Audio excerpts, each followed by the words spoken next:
তোমরা এখন দেখছো স্টার বাংলা। আমরা এখন চলে এসেছি কেওড়াতলায় গতকাল রেমাল ছাড়ের কারণে এখানে ট্রান্সফার বাস হয়েছে, ফলে গত 7 দিন কারেন্ট থাকবে না।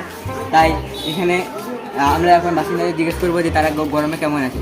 ওই একটা ভাইকে দেখতে পেরেছি, আমরা এখন তাকে জিজ্ঞেস করবো। এই যে ভাই, তুমি এখন গরমে এখানে কেমন আছো? এখানে গরমে ভাই সকালবেলাটা কোনো রকম কেটে যাচ্ছে, কিন্তু এই দুপুরবেলা রাত্রিবেলা দিয়ে প্রচুর গরম লাগে। কি করবো বলো, কারেন্ট তো চলে গেছে। তাই রাতেবেলা কী করো? রাত্রিবেলায় গামছা ঘুরিয়ে ঘুরে হাওয়া খাই, কোনো রকমে খালি গায়ে ঘুরে বেড়াই। এই যে ভাই, তো তোমরা এখন গরমে এখানে কেমন আছো?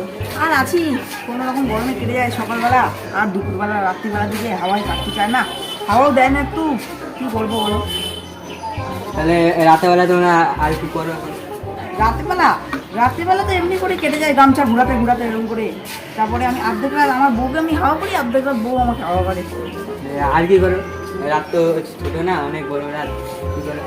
কি করবো, এরকম গামছা ঘুরাতে ঘুরাতে চলে যায়, ঘুম আসে না। লুঙ্গি পরে বাইরে ঘুরে বেড়াই, মানুষের লুঙ্গি খুলেও ঘুরে বেড়াই। কি করবো? আর কি করো? আর কি করবো ভাই, আর কিছু করার তো নেই, এরকম করে সারা রাত কেটে যায়। আর মাঝে মাঝে আর কি করো আপনার? আর লাস্টে কি করি, সারা যখন আমার ঘুম পায় না তখন মোমবাতি জ্বালিয়ে টিভি দেখি। হ্যাঁ হ্যাঁ, হ্যাঁ এরকমই তো হয়। মোমবাতি জ্বালিয়ে TV দেখো।